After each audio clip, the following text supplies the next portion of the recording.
Pour bien s'entendre, il faut bien s'écouter. Rendez-vous sur M, la petite radio du Grand Maghreb. Amis auditeurs de Radio M, bonjour. Nous avons le grand plaisir de nous retrouver dans le Café des Experts Éco pour la 11e émission de la saison 1. La 11e et la dernière, on est fin juillet, on va aller se reposer, messieurs. Bonjour Mourad Goumiri, bonjour Farhat Aitali. C'est le moment de couper un petit peu là. On va essayer de souffler fin juillet, mais avant d'aller nous reposer, j'espère à notre grand profit et nous retrouver avec grand plaisir à la rentrée, nous avons décidé de parler de quelque chose qui est un peu de l'ordre de l'actualité, mais aussi de l'ordre du magazine. C'est un peu le bilan des années, le bilan économique des années Bouteflika sous un angle bien particulier. C'est celui des réalisations. Alors, c'est beaucoup évoqué dans le discours politique qui porte le projet du 5e mandat, l'Insha'at, les réalisations. Et dans les réalisations, on a bien compris que le modèle économique des années Bouteflika a tourné beaucoup autour des réalisations d'équipements, de dépenses d'équipements. Le budget de l'État a beaucoup dépensé dans cette direction-là.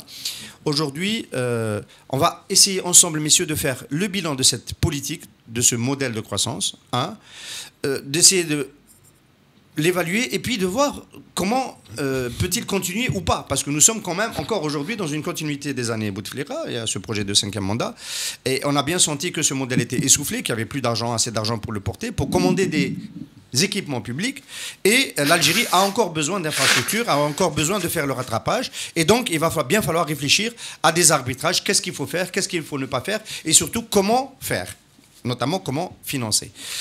Alors, première question.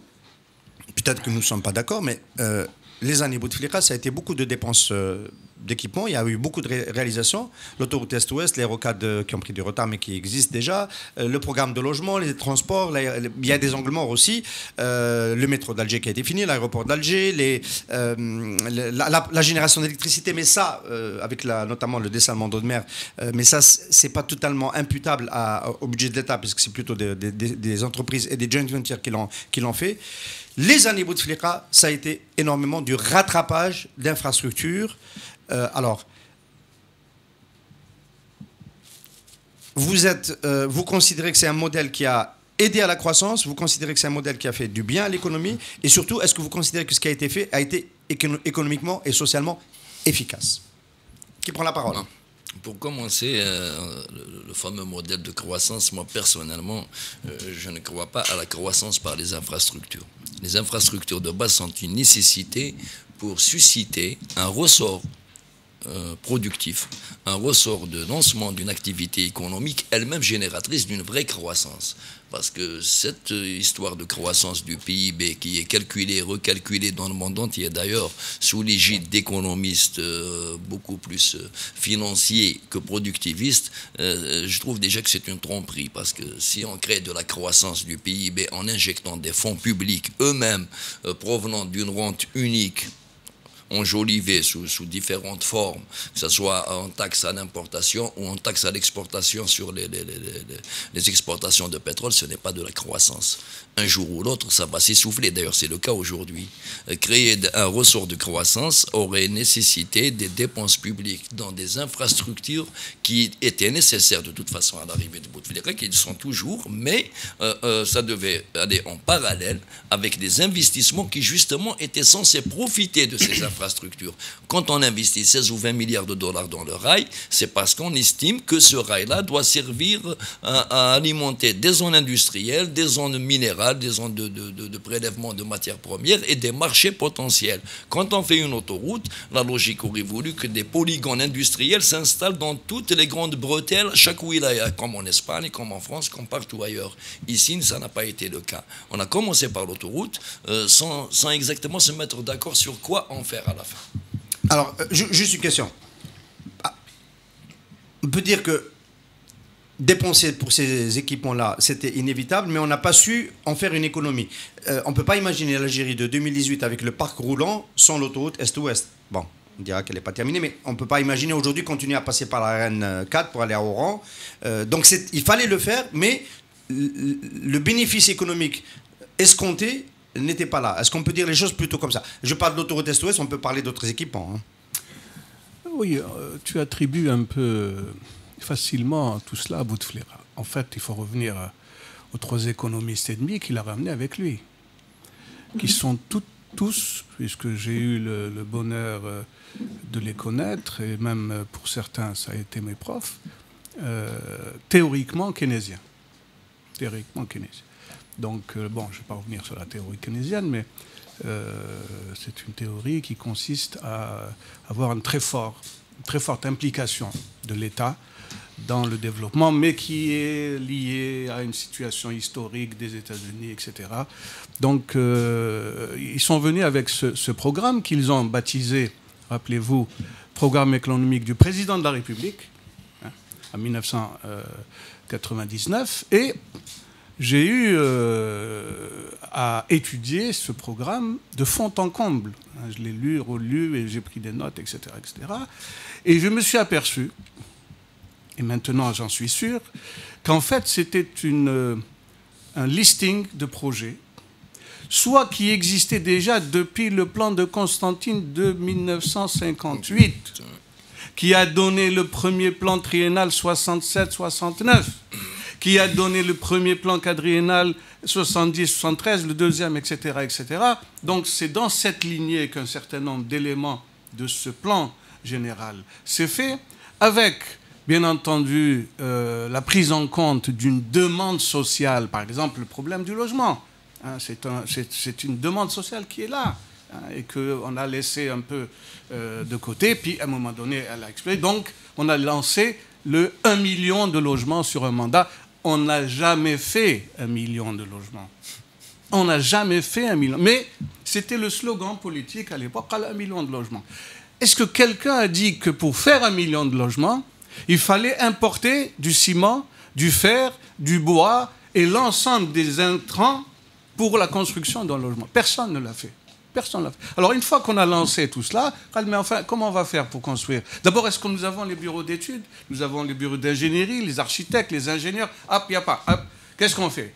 On va sur l'extérieur. Et c'est là où il y a la jonction de ce plan avec l'augmentation assez importante des prix du pétrole sur le marché international. En fait, il a réellement démarré à ce moment-là. Parce qu'avant l'augmentation des prix de 2004-2005, on ne peut pas dire que le premier mandat de Bouteflika était un mandat très dépensier. Il n'y avait pas assez d'argent à dépenser. Donc, et la démarche était une autre démarche. Hein. Oui, donc, elle était plus sage et plus rationnelle en matière d'investissement économique. Oui. Donc, avant 2005. Donc il faut mettre tous ces éléments les uns imbriqués les uns derrière les autres pour pouvoir comment les choses se sont ensuite réalisées. Mais est-ce qu'on est d'accord, monsieur, pour dire qu'il fallait faire un rattrapage? Parce que c'est quand même un débat. Est-ce qu'il fallait faire ce rattrapage-là? Est-ce qu'il fallait dépenser autant pour revenir à un certain standard d'un pays qui a... vient de dire une évidence, il n'y a pas d'économie sans infrastructure. L'infrastructure, c'est elle qui permet la mise en place des zones industrielles, des zones portuaires. Donc la critique de ce bilan ne se porte pas sur le choix d'avoir investi dans les équipements, mais elle vient en aval. Certains choix sont douteux. Par exemple, j'ai discuté avec 3 ministres des Travaux publics, anciens, dont Sifi, pour ne pas le citer. Qui est devenu Premier ministre et que j'espère recevoir ici à la rentrée. Oui, il a donné son accord de principe. J'ai oublié. Si, puisque on en a discuté. 3 ministres m'ont dit... On est d'accord sur l'autoroute, mais pas dans ce tracé. Pas dans ce tracé. On est d'accord pour l'autoroute, mais pas dans ce tracé. Il y a aujourd'hui, il faut le savoir, il y a des zones d'autoroute où il y a une voiture tous les 15 jours. Faut pas exagérer. J'exagère le trait. Mais ça se fait sur 50 ans, une autoroute. Donc on peut penser que dans les années qui viennent... mais on aurait pu développer d'autres tronçons. Mais je pense que cette autoroute, elle a suivi un tracé préalablement établi avant l'arrivée de Bouteflika. Tout à fait. Parce que c'est l'un des ouvrages majeurs de cette autoroute. Oui. Ça a été entamé par Astaldi en 1995. Elle était presque à 80% réalisée sous Erouel. Donc, si ce pont-là qui débouche sur le tunnel, parce qu'à la sortie du tunnel, on tombe sur Ouad Raham. Donc, le tunnel lui-même était dans l'ordre des choses. Ce qui veut dire que ces gens-là n'ont pas trouvé un nouvel itinéraire qu'ils ont recalculé selon des considérations données. Il existait cet itinéraire itinéraire qui devait desservir des wilayas qui n'étaient pas trop loin de la côte et qui n'étaient pas trop près aussi de la côte. Et puis il y avait un tracé qui paraissait de prime abord économique. Tout le tracé en Algérie est accidentel. Si on se rapprochait vraiment de la côte, c'est un casse-gueule. En passant au nord du Djurdjura, c'est pas possible. On n'aurait jamais terminé à 60 milliards de dollars dans 50 ans. Donc c'était peut-être le tracé le plus adéquat, mais les pénétrantes portuaires qui auraient dû démarrer en même temps que l'autoroute, qui auraient dû faire jonction à l'inauguration de chaque échangeur, ça, ils ont laissé ça en dernier lieu, alors que l'économie devait se nourrir de ces ports-là, d'une fluidité. On peut en évoquer deux, Farhat, celle qui relie Bjaïa à l'autoroute Est-Ouest et celle qui relie Djindjin à l'autoroute non, mais celle qui doit relier aussi Mestranim à Mostaganem, et Oran, c'est un peu plus pratique. Oui. Mais pour Mostaganem, c'est le zéro absolu. Skikda aussi. Skikda pour arriver à l'autoroute Est-Ouest. Il faut c'est la jungle. Donc, il y a qu'un débat qui plus ou moins pouvait. Alors, ça, c'est une première critique qu'on peut faire. Non, pardon, je n'ai pas terminé. Ce qu'il vient de mettre de l'eau dans mon moulin, tel que, c'est-à-dire Est-Ouest, quand on dit Est-Ouest, c'est-à-dire du Maroc à la Tunisie, telle qu'elle a été faite, cette autoroute pose problème. On aurait dû concentrer davantage les ressources de cette autoroute sur les pénétrantes, sur les relations urbain-rurales, sur les relations portuaires, zones industrielles, etc. Et ne pas, par exemple, quel est l'avantage d'avoir fait l'autoroute qui arrive jusqu'à la frontière tunisienne ? Quelqu'un peut m'expliquer quel est cet avantage? C'est pour que 1 million d'Algériens qui partent chaque année en vacances partent sur une autoroute. C'est ça l'avantage. La même chose à l'ouest. Bon, c'est pire parce qu'à l'ouest, la frontière est fermée. Donc, on va bientôt l'ouvrir. Inch'Allah. C'est moi qui dis, c'est une profession de d'oracle. Mais donc, quand on regarde dans le détail, quand on regarde les professionnels, les ingénieurs, etc., ils te disent oui pour cette infrastructure, elle est nécessaire, mais pas telle qu'elle a été faite. Je ne parle pas du financement. Pour qu'on avance dans cette discussion, on va pas aller dans le détail du tracé. Je ne parle pas du financement. On va pas aller dans ce niveau-là. Dans les choix qui ont été faits, dans les priorités qui ont été organisées pour ce programme-là, est-ce que vous considérez que les priorités ont été les bonnes? On peut considérer que, par exemple, il y a aussi les trémies dans les villes, il y a eu beaucoup de travaux dans les villes, pas seulement entre les villes, etc. Est-ce que la route n'a pas pris le dessus, par exemple, sur le rail? Moi, je considère que le programme rail a pris beaucoup de retard, l'électrification a pris beaucoup de retard. À quoi c'est dû? Est-ce que c'est parce qu'il y a des départements qui travaillent mieux que d'autres, des ministres qui sont plus puissants que d'autres? En général, c'est les mêmes. Non, mais je crois qu'en termes de tracé, toujours pour revenir au tracé, il faut voir aussi que c'est plus accidenté encore que pour les routes. Les budgets qui ont été mis dans le rail ne sont pas inférieurs à ceux qui ont été mis dans l'autoroute ou d'autres réseaux routiers. Mais il faut voir aussi que, par exemple, les Italiens ils sont dessus depuis 7 ou 8 ans, mais quand on voit des piles de 120 mètres de hauteur sur des terrains extrêmement accidenté où il est quasiment difficile d'avancer à la cadence voulue. Peut-être que l'erreur a été faite de ne pas avoir lancé au début de cycle des réseaux ferroviaires nécessaires pour le transport de marchandises sur les hauts plateaux vers le sud. Et on a fait passer une sorte de logique est-ouest aussi pour beaucoup plus de transport de voyageurs en priorité. Ils ont pensé à Bougzoul, Msila, Tiaret pour aller vers les hauts plateaux, pour aller vers Naama et descendre vers Béchar. On était en difficulté financière. Déjà que les difficultés commençaient à s'accumuler. En plus, le fameux scandale de l'autoroute Est-Ouest qui s'est répercuté sur d'autres secteurs a entraîné une sorte de blocage psychologique dans toutes les équipes qui avaient quelque chose à voir avec ces projets. Il faut voir aussi que le climat délétère de 2009-2010 a quasiment mis un frein à toutes sortes d'activités économiques, y compris celles des infrastructures de base à construire. Tout le monde avait peur de signer même un bon d'essence. Le climat délétère auquel tu fais référence, Farhat, c'est bien l'affaire Sonatrach et l'autoroute Est-Ouest. L'autoroute Est-Ouest, c'était un climat vraiment de... Alors, il y a un ministre qui ne partageait pas cette démarche-là. Si tu permets, il parle de scandale, je souhaite en ouvrir un autre qui est subrepticement autour de nous, mais que personne ne regarde.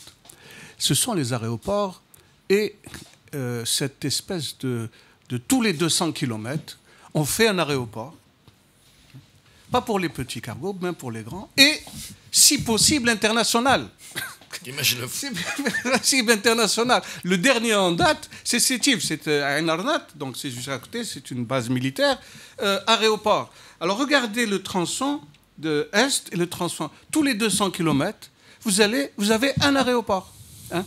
Gigel, Bjaïa, Sétif maintenant, Constantine, Annaba, Batna. Hein. Et si possible, enfin, la plupart, je crois, sont internationaux, c'est-à-dire ils font Bjaïa, Paris, Marseille, etc., TBS. Il faut savoir que ça... Scandale, c'est un peu trop fort. Si, mais pourquoi? Parce que ça peut se défendre, qu'on a enlevé des ça... ressources dans le secteur, par exemple, là où, à mon avis, c'est extrêmement important, le rail, et on l'a mis dans l'aviation. Mais sur le scandale, avec du kérosène subventionné. Le scandale, le vrai, si je peux permettre un point de vue, ce serait peut-être de livrer l'aéroport, la nouvelle aérogare d'Alger, qui est monstrueuse, qui va être la plus grande d'Afrique, hein, celle qui est sur le point d'être livrée fin 2018, et ne pas être en mesure d'en faire un hub. Ça, c'est un vrai scandale. Si ça continue à fonctionner en aller-retour comme ça fonctionne aujourd'hui, ce serait un gros ratage, et apparemment, ça en prend le chemin. Mais ça, on aura le temps d'en reparler dans le café des experts éco dans les années qui viennent. Ma question, c'était, M. Abdelatif Benachnou, sur cette antenne, ici, avait dit il faut marquer une pause. Abdelatif Benachnou, proche de Abdelaziz Bouteflika, ministre des Finances 2 fois lors du premier mandat, il était pour le BOT, il était pour un financement contrôlé, maîtrisé des équipements publics. Et au début des années 2012, il est passé il y a 2 ans, il a dit, des années 2000, enfin, mais il l'avait dit déjà avant, il faut marquer une pause et faire le bilan de ce que nous avons dépensé dans les équipements. Marquer une pause, aujourd'hui, c'est en train de devenir autre chose avec le contre-choc pétrolier. On a l'impression qu'on a plus de projets d'avenir. Il y a quelques projets qui sont en train de terminer. Les tramways, le programme tramway a été ralenti. Il y a des villes qui ont perdu leur tramway. L'extension du métro d'Alger, on va faire ce qui était prévu, mais on va s'arrêter. La mosquée d'Alger va être finie, mais il n'y a pas d'autres projets structurants. On peut ne pas être d'accord avec le projet, mais c'est un projet structurant du point de vue de l'urbanisme et du point de vue du tourisme. Il n'y a plus de grands projets. Ça vous inspire quoi? De passer de la pause pour évaluer à quasiment l'arrêt complet? De toute façon, si on doit appeler des projets structurants des projets qui ne produisent rien, qui ne sont pas toujours nécessaires dans certaines régions, là il y a mal donne. Parce que vous parliez du tramway. Moi, le tramway, personnellement, ça ne m'inspire pas. Si c'est pour l'Algérois, il aurait fallu peut-être mettre le paquet sur des terrains moins accidentés pour étendre le métro à Darbeda ou la Dergana ou éventuellement jusqu'à Stawali et laisser tomber cette histoire de métro qui a justement défiguré l'intégralité du tissu. On parle du tramway.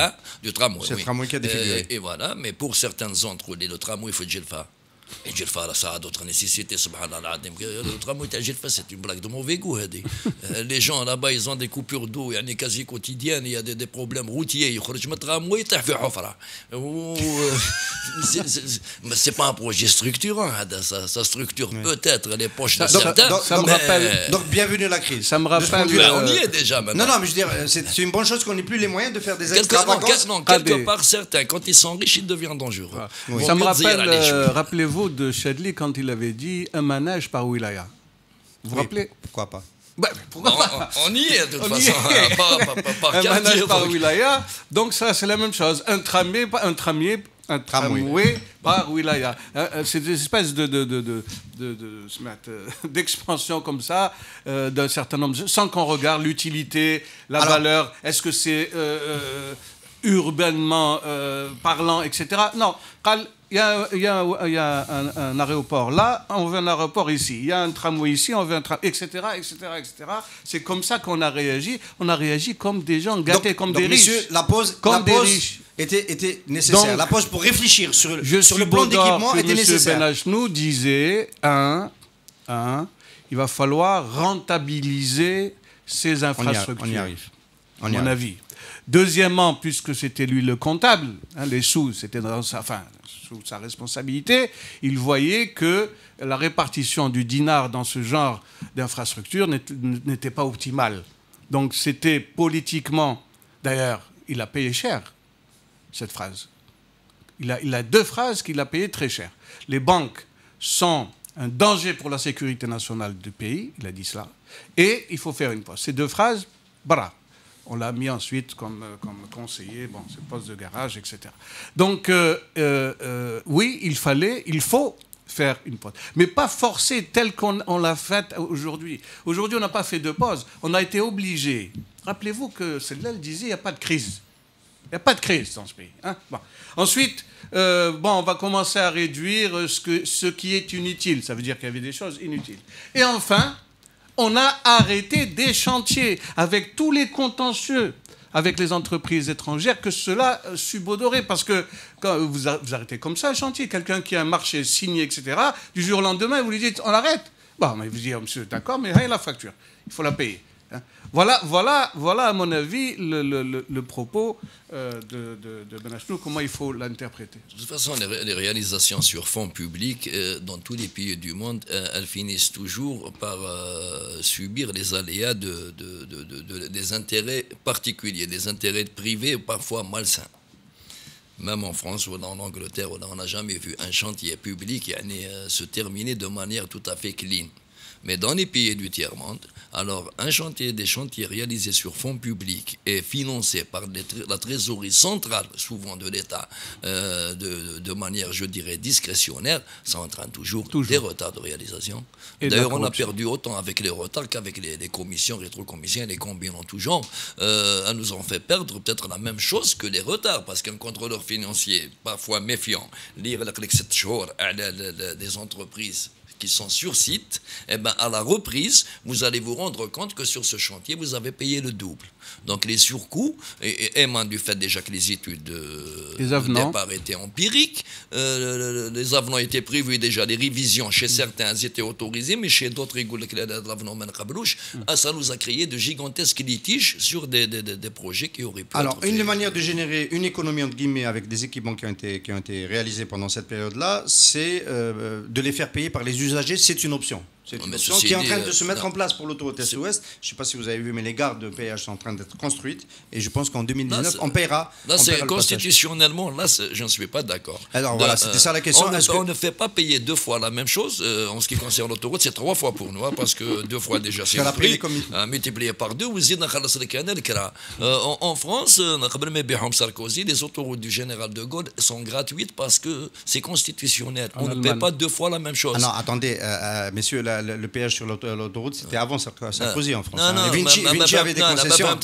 Vinci, il prélevait de l'argent. Il se faisait payer sur ce qu'il avait lui-même réalisé. Oui. Les autoroutes du côté de Nantes, ou là, dans le nord, où c'est le trésor public français qui avait payé, elles étaient gratuites jusqu'au jour où ils ont racheté, où des privés ont racheté les autoroutes. Ils ont financé Sarkozy à hauteur de 11 milliards d'euros. Le gouvernement s'est délesté de ces autoroutes au profit de gens qui allaient récupérer de l'argent. Mais le citoyen français qui trouve le c'est Mohamed Khallas, il dit oui, parce que cette autoroute que mon grand-père a payée, je viens de récupérer l'argent, ces gens-là ils l'ont repayé, mais maintenant moi je vais payer à l'État 2 fois la même autoroute. En plus, il faut voir aussi les capacités de paiement des Algériens. Les Algériens, grâce à l'autoroute. Vous redoutez une désaffection des autoroutes avec le péage? Écoutez, c'est à 10 dinars le kilomètre.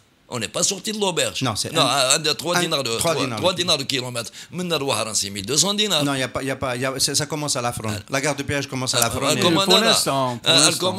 commence à la fronde. Vous ne payez pas le kilométrage à l'avance. Après, il faut payer. Même à 600 dinars pour un automobiliste, il y a des gens qui vont passer à la Nationale 4. Il a une urgence. Je ne sais pas, à 200 km, parce que c'est dans certaines régions, ils sont tous proches, comme partout ailleurs en Algérie. Donc on va se retrouver avec un encombrement gigantesque la Nationale 4.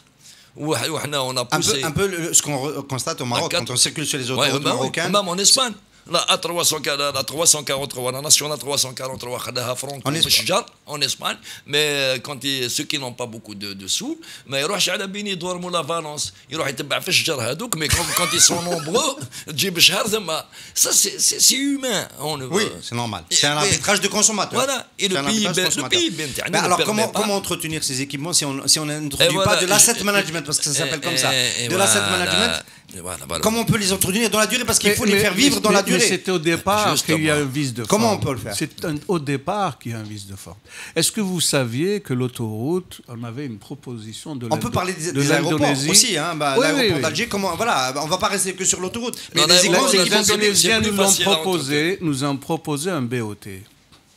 Build, operate, transfer. Construire, opérer et transférer Et rendre. ensuite rendre à l'État. Restituer. Oui. Cap, c'est la souveraineté. C'est-à-dire que... Mais on n'a pas trouvé de candidat. C'est compliqué à monter. C'est compliqué. Non. Vous savez ce qu'a déclaré Roll quand on lui a... Amar Roll, ancien ministre, oui. Ancien ministre. Il a dit c'est un problème de souveraineté. Qui va? C'est des étrangers. Et في l'autoroute. Oh, qui va? C'est immonde, c'était immonde pour lui. On dirait que les Indonésiens, une fois, on peut dire juste un mot, juste une parenthèse à nos amis auditeurs. Ce système aurait signifié que ce n'est pas l'État algérien qui aurait dépensé. En tous les cas, voilà. Pas la totalité, peut-être les études, une partie, mais pas la totalité. C'est l'opérateur étranger ou privé algérien ou consortium algérien qui aurait dépensé pour construire l'autoroute et se serait fait payer dessus. Voilà, à partir du moment où l'État ne paie pas. D'accord, le paiement a une signification. Mais là, l'État paye et ensuite on demande aux citoyens de revenir encore payer. C'est quand même extraordinaire. Hein. Oui.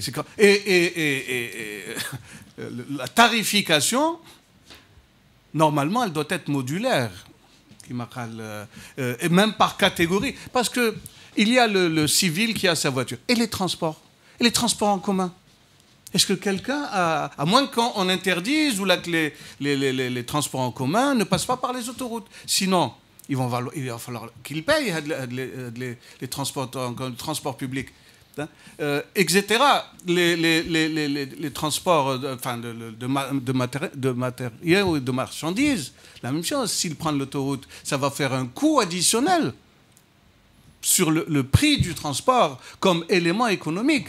Donc, tous ces éléments-là ne sont pas pris en compte et on dit, pour rentabiliser l'autoroute, on va mettre un tarif de, je sais pas, 3... Est-ce que, messieurs, vous ne redoutez pas, dans les années 2000, 5e mandat au-delà, avec probablement sans Bouteflika, c'est plus rationnel, qu'on retombe dans une situation de retard des infrastructures parce qu'on aura arrêté les investissements pendant 5-6 ans. C'est un peu le cas, un peu comme ce que nous subissons dans l'amont pétrolier. Là. On ne sera ni en retard ni en avance. Encore faudrait-il se faire un repère. On sera en retard par rapport à quoi? À nos capacités financières futures, par rapport à nos ambitions démesurées, par rapport à une norme régionale. Si on parle d'une norme régionale Afrique du Nord à des MENA, nous sommes en avance sur beaucoup.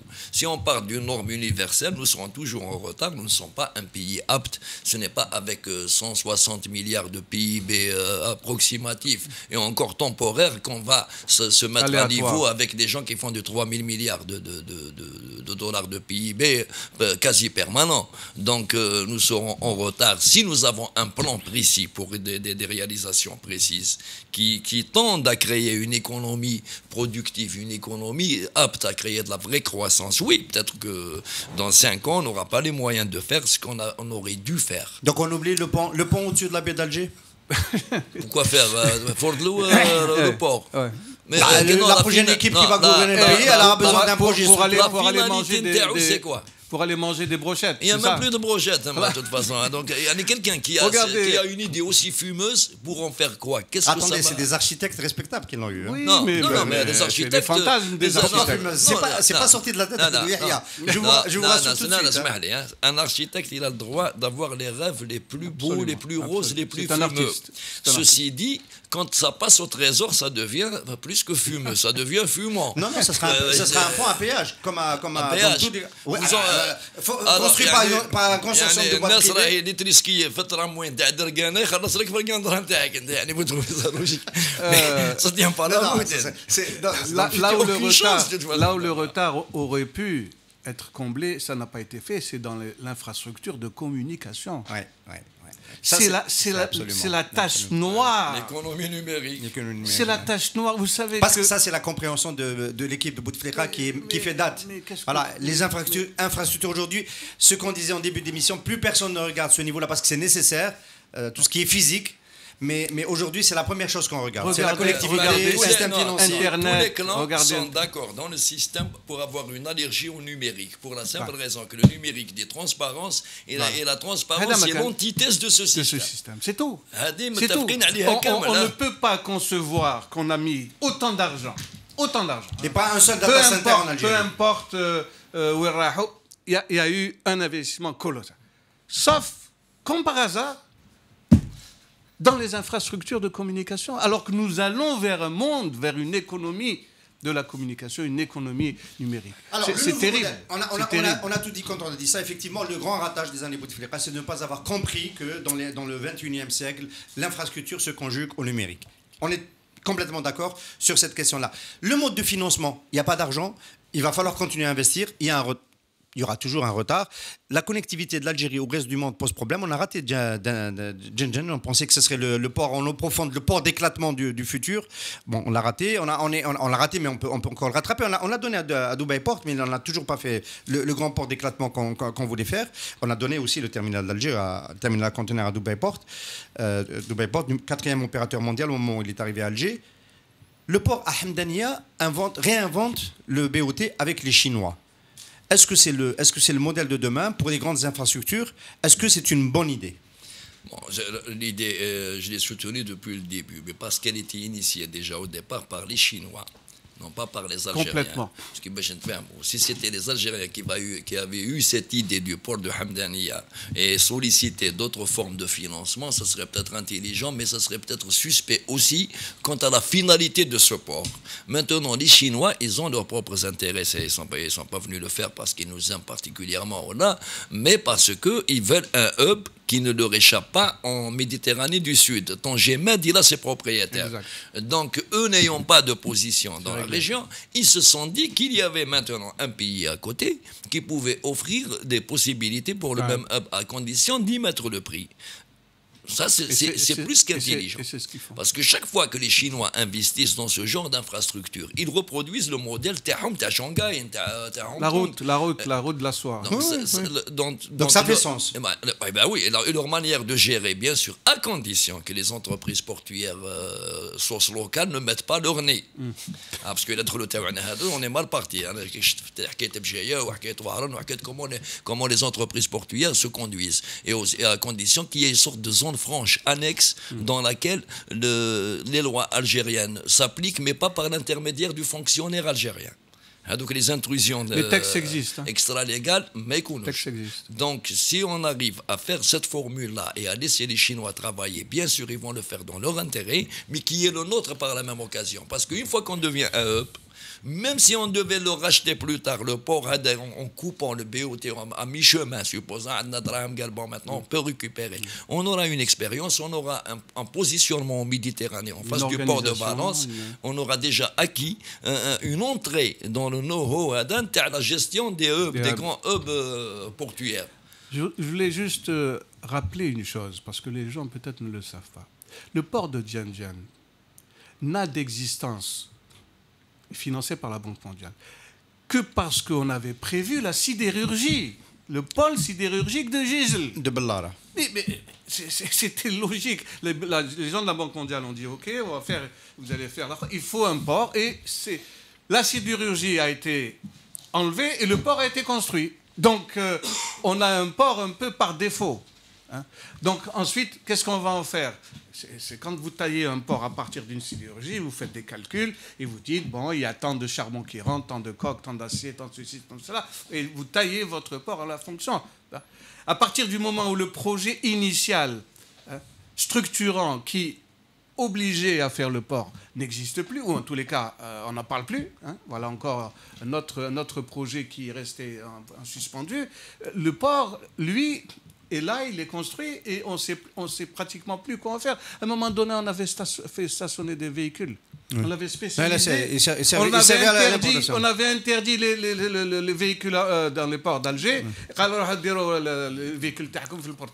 Alors, messieurs, on arrive sur la fin de cette séquence dédiée aux équipements et au plan de croissance qui leur est lié. On a évoqué le port de centre de Hamdania qui a son modèle économique. Est-ce que c'est un modèle qu'on peut étendre à d'autres équipements? Je parle du BOT.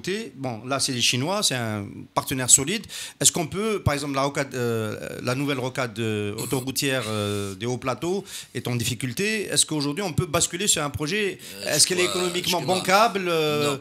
J'ai cité cette rocade, on peut citer d'autres équipements nécessaires. Je crois qu'il faut oublier cette histoire de BOT pour ce qui est des infrastructures destinées à l'usage La interne. génération de l'eau, de l'électricité. La génération d'eau, on a tenté, de toute façon, nous avons des expériences de ce genre, elles ne sont pas très concluantes, hein, parce qu'on n'a pas été très regardant sur les coûts de réalisation et sur le coût de production, et aussi sur les coûts du gaz fourni et d'électricité revendue.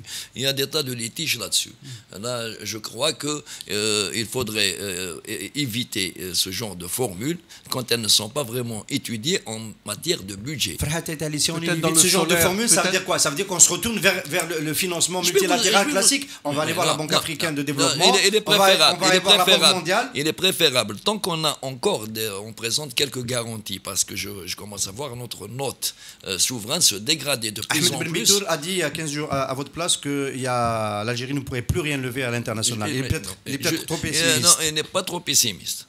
Je l'ai dit, voilà, l'Algérie, pour lever des fonds à l'international, il faudrait déjà avoir une crédibilité en matière de dépenses internes, une capacité à équilibrer ses budgets et offrir des garanties de remboursement. Et ne pas sortir avec des déficits de plusieurs milliards. Mais quand il y a des projets précis qui peuvent se rembourser eux-mêmes. Non, mais Kima la Rocade Sud, elle ne peut pas se rembourser elle-même. Parce que personne ne va investir 12 à 15 milliards de dollars, parce que c'est le coût que ça fera pour une Rocade Sud au kilomètre près à peu près. Donc 12 milliards de dollars y investiront pour un péage aléatoire. Maintenant, si on dit que le péage en or va faire déserter une partie des automobiles vers les anciennes nationales, alors le péage sur la Rocade Sud, ça risque d'être beaucoup plus difficile que ça. Automatiquement, personne ne va s'investir là-dedans. Dès que la Rocade Sud, si elle a une utilité économique, il va falloir la démontrer déjà. Parce qu'avec la Rocade des hauts plateaux, je n'en vois pas la finalité si on ne fait pas la ville de Bougzoul et les grandes villes de l'intérieur. Oui. La finalité, c'est ça. Mais la fameuse ville de Bougzoul, il faudra l'oublier, parce qu'avec des dirigeants qui louent leur villa aux ambassades, ou qui à la capitale Bougzoul, ils me créent le chouet quand même. Donc ces gens-là, il ne faut pas s'attendre à ce qu'ils roulent Bougzoul. Depuis Boumediene, ils font tout pour saboter cette option. Oui. Le moment le plus fort, on pensait que ça allait se mettre en route, c'est après l'enterrement. Après le tremblement de terre, enfin c'est lié, de 2003 à Boumerdès, le projet était reparti très fort.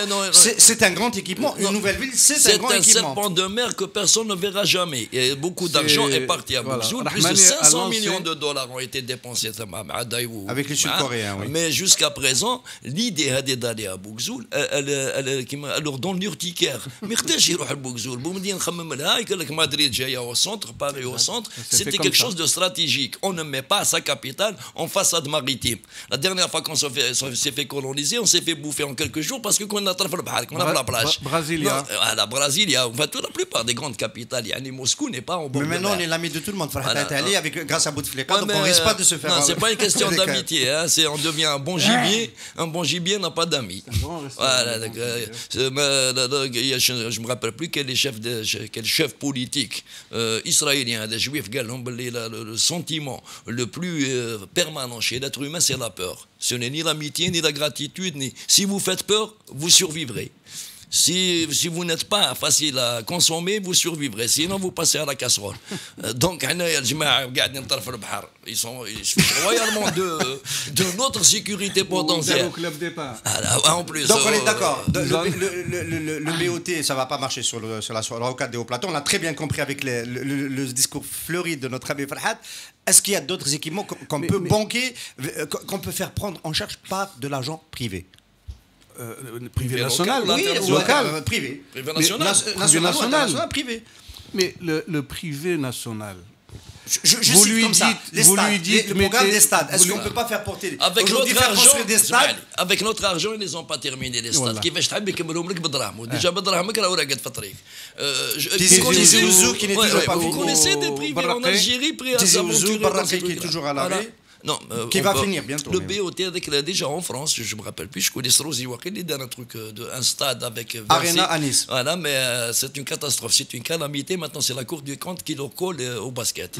Ce n'est pas évident. La Cour des comptes française. La française, avec tout ce qu'ils ont comme moyen de contrôle, ils ont trouvé le moyen de faire une entourloupe. Alors, imaginez, on n'arrive même pas à estimer une bonne fois pour toutes avec une fourchette de 10-15% le coût d'un projet.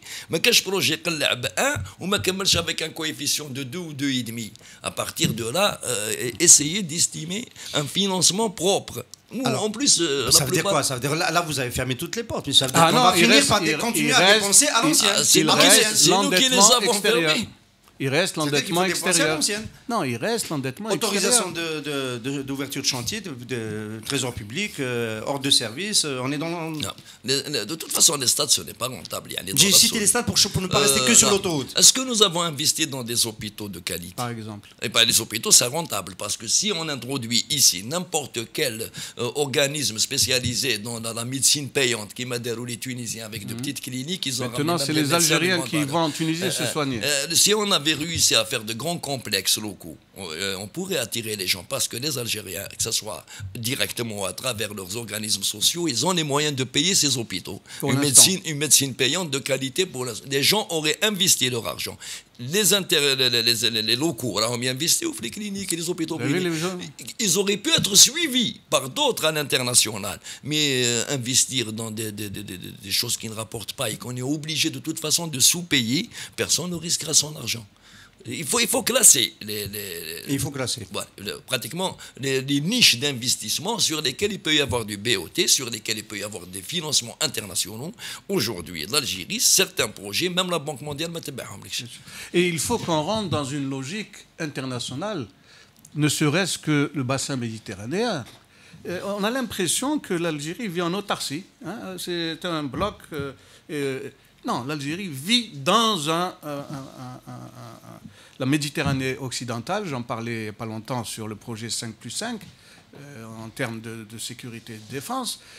Il faut qu'on s'intègre dans ce bassin méditerranéen ouest. Quelles sont dans les 20 prochaines années les grandes industries ou les grands pôles qui vont se développer dans cette région? À partir de là, voilà moi ce que je peux offrir en termes de terrain, en termes d'infrastructures, en termes de travail, en termes d'ingénieurs, en termes de ceci, de cela. Et aller négocier avec ceux qui sont en train de préparer l'avenir de la Méditerranée occidentale un package qui puisse nous permettre d'avoir notre part. Or, nous sommes en Méditerranée, 1200 km, et on n'a aucune part là-dedans. Le port d'Oran va devenir un port de pêche avec le hub de temps. Il sera plus facile de mettre un conteneur à Tanger et l'amener à Tébessa, si jamais on ouvre la frontière, que si on le met à Annaba pour la descendre à Tébessa. Voilà ce qui va se passer. Très bien, messieurs, nous avons fait le tour de la question pour cette DER du Café des experts économiques. Nous nous retrouvons à la rentrée prochaine, à la mi-septembre probablement. Merci beaucoup d'avoir animé cet espace. Merci à vous.